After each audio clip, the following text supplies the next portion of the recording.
Entry mode activated. Target acquired. Hey there, hunters. Today I want to continue my series of Let's Talk About videos where I discuss games I've been playing recently.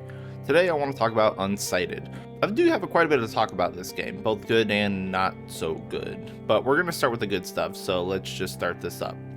Now, I wouldn't be surprised if you've never heard of Unsighted because I never had either. It was recommended to me by a stream viewer and I'm all for trying new games, so I dove in without really any information other than it was an isometric adventure game and it has guns, which is basically all I needed to know. Now, Unsighted is a retro-style isometric adventure game, think something like A Link to the Past, but sci-fi. There's a lot of inspiration from games such as Zelda, Transistor, and Dark Souls, and I know it's the oldest trope in the world comparing something to Dark Souls, but it's not something you can really avoid here. The main story is basically Dark Souls 1. Like, everyone is an automata given sentience from this meteor, but the humans encased it to hoard it and try to keep it for themselves so they can use it. So with no meteor to draw from, all the automata are going unsighted and going berserk, and they lose themselves and their consciousness basically. You, as the main character built to be better than everyone else, must go and collect 5 meteor shards trusted to 5 other great automata and bring them together to create a sword that can be used to fight off the invading monsters coming from the meteor site. It's basically just the Lord Soul and the undead going hollow. Anyway, sidetrack, but yeah, you get the idea. The real cool thing about the story is that every NPC is on a timer. They have X amount of in-game hours before they go unsighted, and you can see everyone's time as you talk to them, and they're aware of the time too. And that counts for the main player too. Like, you can go unsighted, you have a timer before you lose, so there is a sense of urgency.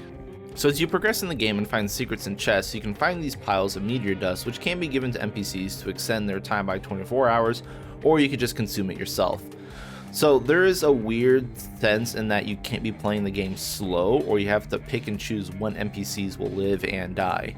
Will you save the blacksmith in a town who upgrades your equipment, or will you let him die because there's another blacksmith in another area you could potentially go to?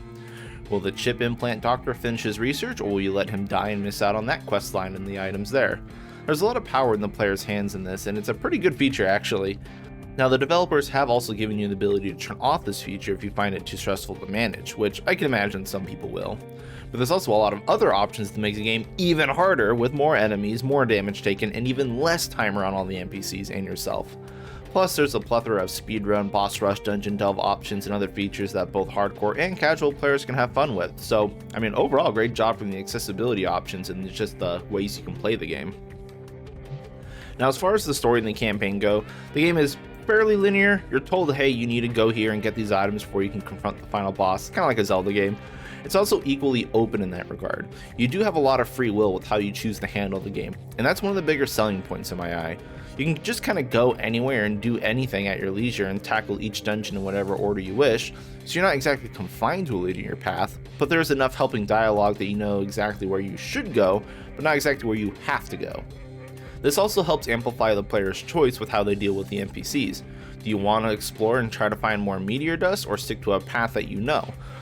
There are a lot of different movement options and tools to get around the map, and you don't necessarily need them all, so dungeons and bosses can be done in different or even reverse orders if you choose. Next, I want to talk about the art direction for Unsighted. Now, as you can see, the art is not so unique in the indie space. Like, a lot of games tend to use this retro pixel art style, which honestly I don't really have any complaints about in, the art style itself. One of my issues with the game though is that with this kind of art style in an isometric game, you really need to emphasize the lighting and shadows because it's literally the only way to give depth to the game. And unfortunately, Unsighted doesn't quite cut it in that regard. There are a ton of obstacles that need to be moved and items interacted with that all felt flat and on the same plane, but were actually much higher up. And it really does mess you up when you're trying to do a lot of these jumping puzzles and you can't really tell how high anything is or where exactly some stuff are, or what things you can interact with, and that's part of the background. Again, I don't mind the art style, I just wish it was done a bit better. It's weird because it feels so inconsistent. There are a lot of areas which have visually great backdrops, and then there's all these objects on the foreground that don't have any shadow or shading, so they all look like flat two-dimensional objects when they're supposed to be like, pillars and stuff that you can move behind, which is weird. Now, moving on from the art, let's talk about the combat. It's simple but effective. 2 buttons to attack, 1 for each hand. You can equip melee weapons, melee guns, 2 guns, whatever, all you. There's a parry, which can only be performed with melee weapons, not guns equipped, which I had found out the hard way, and a jump. Combat revolves around parrying and retaliating against parried enemies, with jumping having iframes to dodge if you're not comfortable with the parry timings on some enemies. While the combat is very minimalistic, I don't see any problem with that. I much prefer a very precise gameplay over games with just way too many inputs and controls. Like a Mega Man game is basically just jump and shoot man, but it's a lot of precise movements and timings which makes it feel pretty good. It's not an absurd amount of combat tricks and button inputs. Now, Unsighted does combat very well. It's fast, it feels responsive, and I've never really had an issue where I felt cheated or felt like there were just bad hitbox or anything like that. I think my only gripe with combat is that enemies typically only have 1, maybe 2 attacks, in which while that wouldn't be an issue on paper, there's kind of a lack of enemy diversity in the game. I think each dungeon had like 3 enemies unique to that dungeon, and that was about it. So once you see most of the enemies, you're not really going to be given a curveball again, which is kind of a shame. On the flip side though, the mini bosses and the boss fights were pretty damn cool. Bosses obviously have a much bigger moveset, and all of them required a lot of positioning, parrying, and coordination to tackle. However, I think I broke the game and kind of opened it up by cheesing my way through the second half.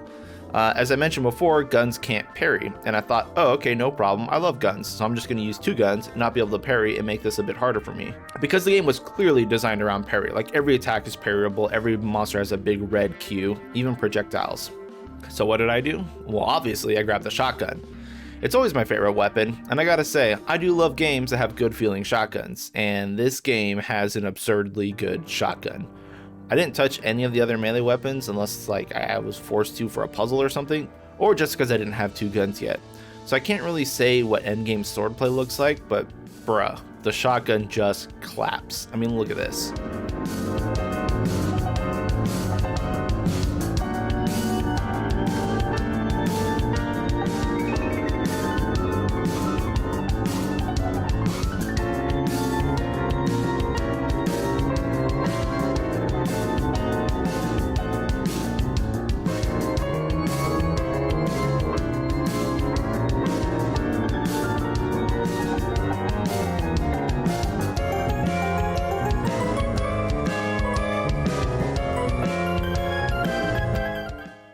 So yeah, I quite literally had a blast with the combat. I just feel like maybe I didn't do the thing that I was supposed to make it harder for me. Yeah, my bad. The only other issue I had with the gameplay was that there are a ton of equipment that you need to traverse the world. Ice grenades to create paths on water, hook shots to hook shot, boomerang to hit stuff around the corner. There's a lot of stuff, but it's actually all equipable weapons, and there's no quick swap between like your weapon loadouts, so every time you needed one of those, you have to stop, open the menu, select a different weapon loadout or select a different weapon, close the menu, use it, open the menu again, equip back your original weapons, and then continue. It's just kind of tedious, and I feel like if there was just like a quick swap between the 3 weapon loadouts with like 1, 2, and 3 on the keyboard, which aren't used for anything, then the game would just flow so much better. Now the only other sort of thing that was kind of tied to combat and the overall gameplay that I want to discuss is the dungeons. Few games have solid dungeons with decent puzzles and good bosses and mini bosses, and thankfully, Unsighted does not disappoint. The dungeons are very fun with multiple levels and a wide array of secrets and optional areas to explore. Each of them felt pretty unique, and it was obvious when you entered the dungeon because you'd get like this quick cutscene feeling the power of the boss automata. I see why the developers put in a dungeon rush mode too, because they would be pretty awesome to speedrun, and I think the speedrun in this game sounds like half an hour or something. It's kind of crazy. I should probably go watch that. Now, I did say I was going to get to the good stuff out of the way first, and that you might be thinking, well, I mean, what else is there to discuss? And it's a touchy topic, I'm sure, but I didn't like any of the NPCs, any of the character development, or kind of the story as a whole. And I know what you're thinking, it's not that. But the dialogue all felt very cheesy, forced, predictable. I didn't enjoy the cutscenes, and honestly, I didn't really mind if any of the NPCs went unsighted because I didn't take any meteor dust to them. I pretty much just saved the merchants and smithies so I can continue upgrading my gear and such. So after I finished the game, I looked up the developer of the game, Pixelpunk, and I immediately went, yeah, okay, that makes sense. So like, I like Unsighted for the gameplay, and I very much enjoyed myself playing the game, but with very minor gripes about the actual gameplay. Like the depth perception issue and the weapon menu, that was basically it. I couldn't really bring myself to care for the story though, but maybe it's just because I'm an asshole. So yeah, overall though, it's a great game. I'm glad I was recommended it, and I'll probably continue playing on New Game Plus sometime and then watch some speedruns. I do recommend picking it up though if you like these sort of games, because it's fairly cheap on Steam, and I think you can actually get it off Humble Bundle too. But yeah, that's basically all for me. Thank you all for watching, and good luck out there, hunters.